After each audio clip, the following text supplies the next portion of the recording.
बिस्मिल्लाहिर्रहमानिर्रहीम, अस्सलामुअलैकुम। आपको खुशामदीद कहते हैं बोल न्यूज हेडक्वार्टर्स में। मैं हूं आपके साथ सलमान मिर्जा। मैं हूं शाइस्ता शहजाद और मैं हूं आमना अकरम। हेडलाइंस आपने जानी, बुलेटिन में बात होगी। आगाज में खबर शामिल करते हैं। साबिक वजीर आजम शाहिद खाकान अब्बासी का कहना है कि ये हुकूमत टेलीफोन कॉल्स पर खड़ी है, जिस दिन कॉल्स बंद होंगी उसी दिन अदम एतमाद हो जाएगा। इस्लामाबाद में मीडिया से बातचीत में कहा, इत्तेहादियों ने कह दिया है कि वो रियासत के साथ हैं और रियासत हुकूमत के साथ है। लाहौर में हमजा शहबाज ने मीडिया से बात करते हुए कहा, सहाफी ने जहांगीर तरीन से राब्ते का सवाल पूछा, जिस पर हमजा शहबाज ने कहा, राब्ते सबसे हो रहे हैं, हुकूमत हटाना हदफ है, जल्द इमरान खान से अवाम की जान छुड़ाएंगे। इत्तेहादियों ने कह दिया है कि हम रियासत के साथ हैं और रियासत इस वक्त हुकूमत के साथ है। जब तक रियासत हुकूमत के साथ है तो हम भी हुकूमत के साथ हैं। ये आज मुल्क में सियासत की नोयत है। जब टेलीफोन कॉलें बंद होंगी तो अदम एतमाद उसी दिन हो जाएगा। ये सारी सियासत की हकीकत है कि आज हुकूमत जो है वो टेलीफोन कॉलों पर खड़ी है। जहांगीर तरीन के साथ जो राब्ते हो रहे हैं, आपको राब्ते अपना जो है वो सबके साथ हैं, क्योंकि हदफ एक ही है कि इमरान न्याजी को घर जाना है इंशाल्लाह। हम यकसुई से अपने काम पे लगे हुए हैं तमाम ऑपोजिशन जमातों के साथ, और इंशाल्लाह आवाम की जान इमरान न्याजी से अल्लाह छुड़ाएगा। हुकूमत गिराने में कामयाब हो जाएंगे अल्लाह ने चाहा तो ज़रूर होंगे। इमरान खान हमारी सियासी मुलाकातों से नहीं, मुल्क की तबाही और महंगाई से घबराए हुए हैं। सदर नून लीग शहबाज शरीफ ने ये बात एहतसाब अदालत लाहौर में पेशी पर मीडिया से गुफ्तगू में कही। उन्होंने कहा कि इस हुकूमत ने बेहिसाब कर्ज लिया। मुल्क की तारीख में ऐसी महंगाई और बेरोजगारी नहीं हुई। गंदम, चीनी, LNG समेत इस हुकूमत की करप्शन के खरबों के स्कैंडल्स हैं। कहा, मुल्क की दौलत दोनों हाथों से लूटी गई। इन मामलात की वजह से इमरान खान को नींद नहीं आती। शहबाज से मुलाकातों से इमरान खान घबरा से गए, क्या कहेंगे सर? घबराहट परेशानी भी मेरी सियासी मुलाकातों से नहीं है। जो मुल्क की तबाही की है, मस्जिद की तबाही की है, महंगाई, बेरोज़गारी में पाकिस्तान की तारीख में कभी इतना इजाफा नहीं हुआ जितना अब हुआ है। और फिर कर्ज़ों के ऊपर कर्ज़े इतने लिए गए हैं कि जिसका कोई मिसाल नहीं। से मीटिंग कामयाब रही और करप्शन के बेपनाह स्कैंडल्स हैं, चाहे वो गंदम का हो, शुगर का हो, LNG गैस का हो। अरबों खरबों की करप्शन की गई है। मुल्क का दौलत दोनों हाथों से लूटी गई है। ये है वो वाक़यात जिससे वो उनको नींद नहीं है। मौलाना फजल रहमान कहते हैं कि सदारती निज़ाम डिक्टेटरशिप की अलामत है। पाकिस्तान सदारती निज़ाम के तहत नहीं चल सकता। अयूब खान ने 3 दरिया भारत के हवाले कर दिए थे। लैया में बातचीत करते हुए सरबराह PDM ने कहा कि मुल्क में असेंबली है लेकिन जाली है। कहा, इस हुकूमत ने मुल्क को दिवाला कर दिया। आज पाकिस्तानी रुपया अफगानिस्तान की करेंसी से भी कमज़ोर हो चुका है। कौन सा सदारती निज़ाम? वो सदारती निज़ाम जो मुल्क में सिकंदर मिर्जा ने बर्पा किया था, वो सदारती निज़ाम जिसे अयूब खान ने बर्पा किया था और जिसने हमारी 3 दरियाएं हिंदुस्तान को बेच दी थी, वो सदारती निज़ाम जो जनरल यहिया खान के नाम से याद किया जाता है, जिसने हमारे इस मुमलकत को दुलह किया था। आज फिर इस की बातें की जा रही है। ये आइन को मुनहदम करने की बातें हैं, मीसाक मिल्ली के खात्मे की बातें हैं। फिर असर नौ आइन बनेगा, फिर असर नौ आइन साथ असम्बली बनेगी, और फिर पता नहीं क्या होगा और क्या नहीं होगा।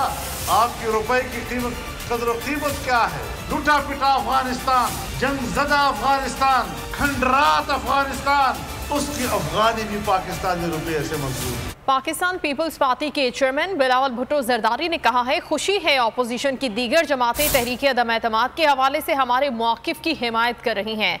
पाकिस्तान पीपल्स पार्टी के चेयरमैन की सरबराही में बिलावल हाउस में इजलास हुआ। बिलावल को लॉन्ग मार्च की तैयारियों के हवाले से आगाह किया गया। इजलास से खिताब में बिलावल का कहना था कि पीपल्स पार्टी ने CEC के इजलास में जमहूरी असूलों को मलहूज़े खातिर रखते हुए लॉन्ग मार्च का फैसला किया। हम तहरीक अदम एतमाद के जमहूरी, आइनी और पुरअमन तरीके से हुकूमत की तब्दीली पर यकीन रखते हैं। पीपल्स पार्टी ने पहले दिन से आज तक मौसर तरीन अपोजिशन की है। एक दूसरे को घर भेजने वाले अब एक दूसरे के घर जा रहे हैं। वज़ीर ख़ारजा शाह महमूद कुरैशी ने अपोजिशन के राब्तों को सियासी मफादात के लिए कोशिश करार दे दिया। मुल्तान में बातचीत करते हुए कहा, अपोजिशन जनूबी पंजाब सूबा बनाने में संजीदा नजर नहीं आती। फवाद चौधरी ने कहा अपोजिशन हिज़्ब इख्तिलाफ से हुकूमती बेंचों पर नहीं बल्कि जेल जाती नजर आ रही है। कहा मरियम नवाज खवातीन की किरदार कुशी करने वालों को हौसला दे रही हैं। उन्होंने बिलावल और मरियम को फिर मेयर का इलेक्शन लड़ने का मशवरा दे दिया। फारूक हबीब ने कहा मौलाना फजल रहमान पहले दोनों हलकों, अब घर वालों ने अदम एतमाद का इजहार कर दिया। मुस्लिम लीग नून की क़यादत पीपल्स पार्टी की तरफ इशारे करके कहती थी इनके पेट चाक करके हम मुल्क की लूटी हुई दौलत इनसे हासिल करेंगे, इनको घसीटेंगे सड़कों पर, जिनको वो 3.5 साल ये कहते रहे कि ये शफाफ इलेक्शन की पैदावार नहीं, हम इन्हें घर भेजेंगे। घर भेजते भेजते खुद उनके घर चले गए। ये तो 3 साल में तकरीबन 13 कोशिशें कर चुके हैं हुकूमत हटाने की, इनसे हुकूमत नहीं हटी। अब सवाल ये है कि ये जो फजलुर रहमान साहब हैं या बिलावल साहब हैं या मरियम हैं या शहबाज शरीफ साहब हैं, अब आप मुझे बताइए कि हुकूमत हटाने की इनकी इस वक्त इनमें सख्त है। इस वक्त तो ये अपने बोझ के तले दबे हुए हैं। अब ये सारे जब एक दूसरे के साथ इकट्ठे होते हैं तो फिर इमरान खान की बात आपको याद आनी चाहिए कि ये सारे चोर इकट्ठे हो जाएंगे। एक खातून लीडर होने की हैसियत से जो वो खुद को प्रिटेंड करती हैं, उनको तो कभी भी आप इस तरह की जो कैंपेन्स हैं उसको सपोर्ट नहीं करना चाहिए। नताइज आए हैं जिसमें पाकिस्तान तहरीक इंसाफ सबसे बन के सामने आई है वोट्स के लिहाज से भी, और आपके इल्म में है कि DI खान के अंदर फजल रहमान साहब के घर से उनको जो है वो शिकस्त हुई है। जो हमारे अली अमीन गंडापुर हैं, उनके भाई उमर अमीन गंडापुर ने उनको शिकस्त दी है, तो उनके ऊपर तो वहीं से अदम एतमाद। सियासी हलचल में तरीन ग्रुप भी एक बार फिर से एक्टिव हो गया है। कौमी और पंजाब असेंबली के अराकीन की बैठक बुला ली। जहांगीर तरीन और राजा रियाज लाहौर में ओन चौधरी के घर पहुंच गए। इसहाक खाकवानी भी शाही के लिए पहुंच गए। इजलास में तहरीक अदम एतमाद और अपोजिशन की सियासी सरगर्मियों पर बातचीत होगी।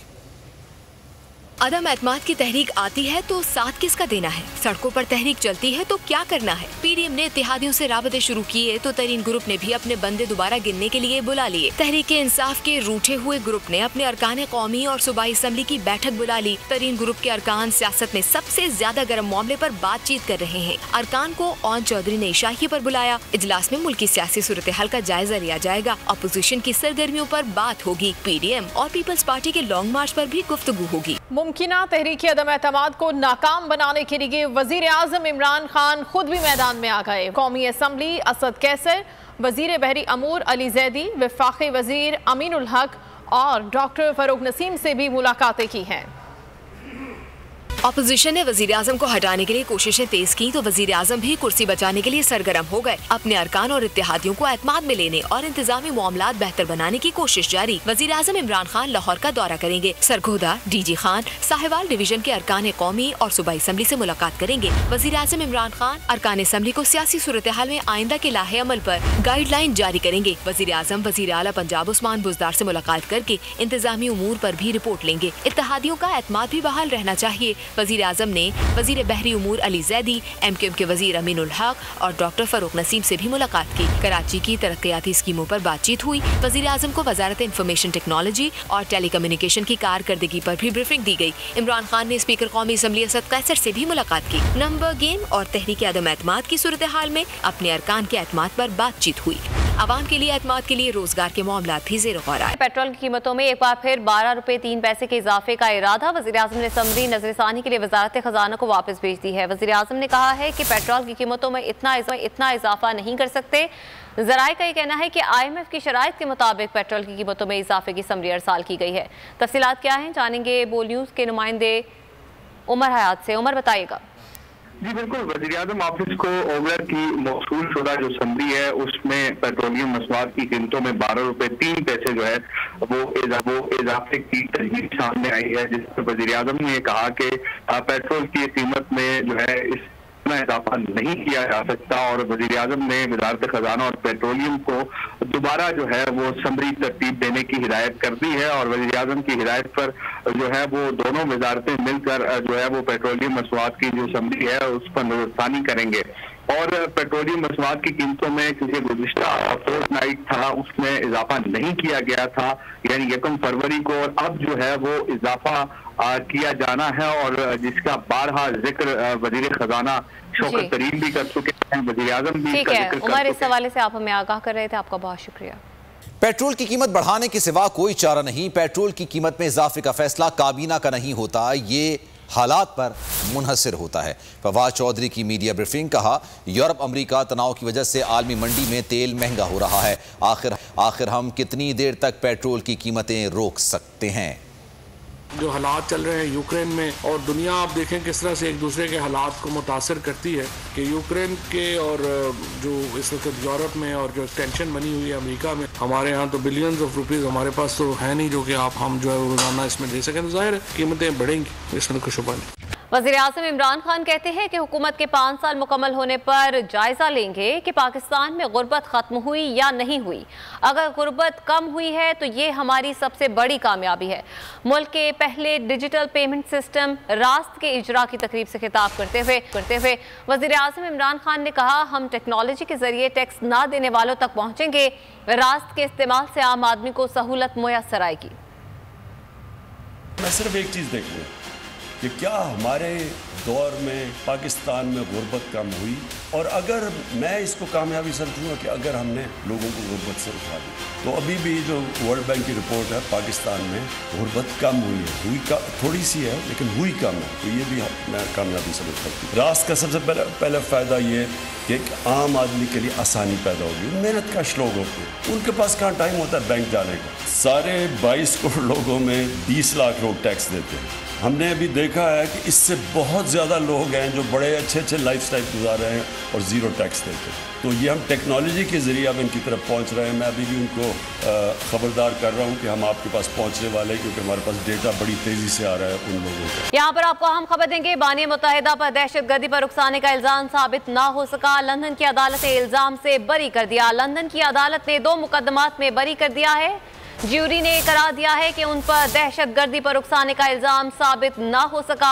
बानी मुत्तहिदा को दहशतगर्दी की हौसला अफजाई के हवाले से 2 इल्ज़ामात का सामना था।